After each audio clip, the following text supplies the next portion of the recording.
5 people got killed in Texas in another shooting. 19 injured. Less than a month after the last shooting in that very same state. I listened on the radio this morning to the story of a woman at a stoplight who saw the gunman in the car beside her raise his gun, look her in the eye, and point the gun right at her. She started screaming, she said. She pounded the horn on her car like a mad woman. Her husband was trying to frantically dial 911. The people in front of her edged forward a little bit, not knowing what was going on, and she shot her car through the hole between the 2 cars, and the man followed her.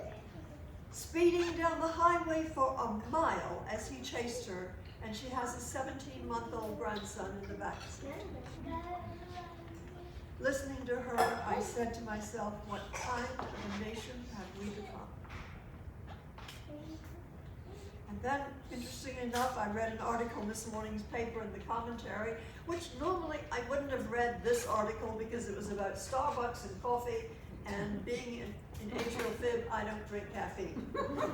So coffee is the least thing interesting to me, but I was fascinated with this article by Chet Wade.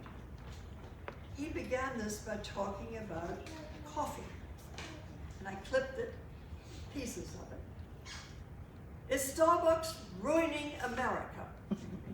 Not likely, he said. The real question is, what does the Starbucks experience say about our culture? Here's what I mean. Coffee, please, is all I said when I sat down at a restaurant as a young man. That's almost anybody said. 1 out of 10 might ask for decaf, but that usually caused heads to turn. What's wrong with him? There was one size. It came black. Everyone got the same. If you wanted cream and sweetener, you added it yourself. When I tell this to my students at Virginia Commonwealth University, they look dumbfounded. At the Starbucks they frequent, a supposed longest and most customed order length of the Gettysburg Address. There's about 140 words to communicate, 23 choices, including but well stirred, completely customized for you. At least Starbucks customers used to share the experience of standing in line together. Now the chain has an app that lets you pre-order, stroll in, grab your cup, skip the line. No common experience. It's all about you. It's all about you. The Burger King ad used to say, have it your way. And I remember Frank Sinatra singing, I did it my way. There's one resident in Westminster, Canterbury, who always says to me every time we get together for cocktails, which is fairly frequently, we are so blessed to live here. And I sit there, and I kind of squirm. And I'm bothered by it. And it was this morning when I read this article that I realized what bothers me. Because it implies entitlement. It's self-oriented, and it defines blessings as what I get. You know, I get to live in this fancy place. Wade suggests we look up a definition of society in the Merriam-Webster dictionary, and it says, a community, nation, or broad grouping of people having common traditions, institutions, and collective activities and interest. We as a nation are rapidly losing the common traditions and activities and interests. So how does the society function when there are no shared interests, just 329 million customized experiences? Just customized experiences, all about you and me. And then he goes on to say there's a cost in this. By growing opportunities to isolate ourselves and build our own worlds, rather than share with one with others, is robbing us of empathy. That in turn is causing us to feel threatened and is challenging our existence as a society. This is a call for the one thing that can hold a nation and a society together as we continue on our customized paths, and that is empathy.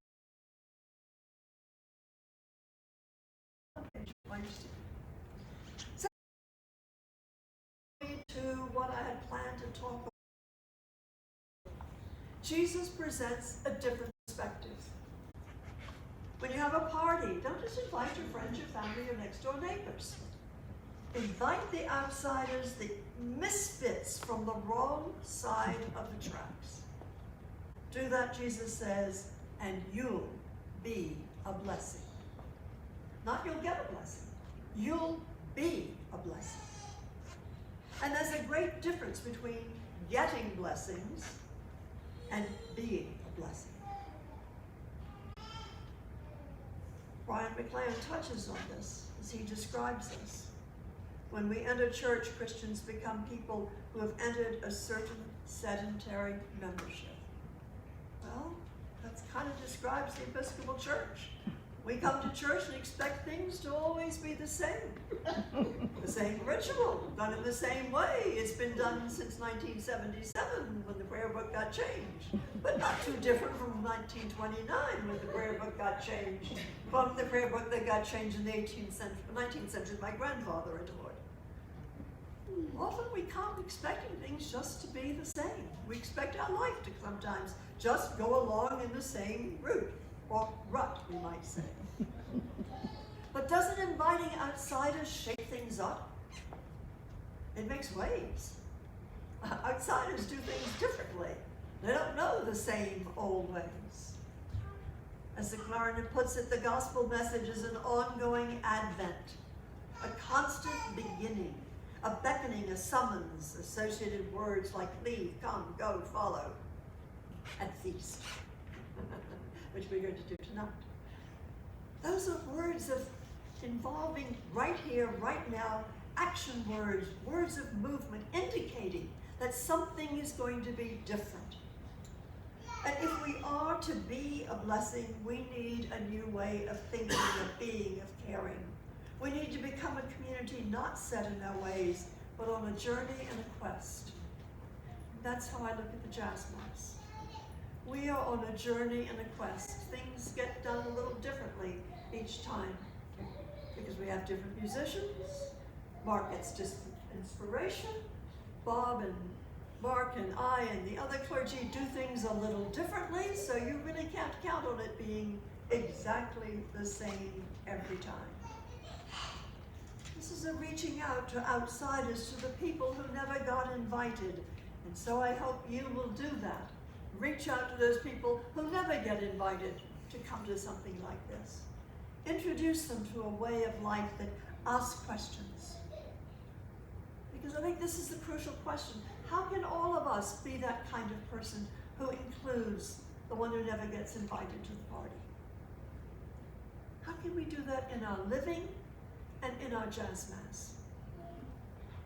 Faith is vain and self-centered if we're only concerned about getting blessings for ourselves.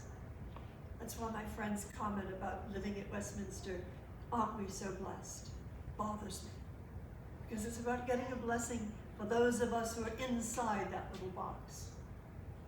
It isn't about giving blessings to others and bringing them into the community. It's not about being a blessing. We're living in a turbulent time, and I don't need to remind you of that. Hurricane Dorian, Category 5, is on its way. It is hitting the Bahamas tonight. It is probably going to hit or at least affect Florida, Georgia, South Carolina, up the coast, and probably us as well. Immigrants who are facing life-threatening illnesses have just been served 30 days notice to go home where there is no treatment. And I'm sure you've heard on the news, as I have, about the countless children, teenagers, and young adults who say this is a death sentence. There's no, one young man from Honduras said, they don't even know what my disease is at home. I'm going home to die. Is that not a turbulent time?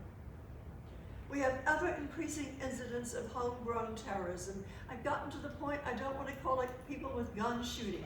This is homegrown terrorism. This is not somebody from afar coming in and attacking us. This is from within our own community, people rising up and thinking, I can kill others. I can scare them. I can make them live frightened to go to the Walmart or now even to drive on a highway.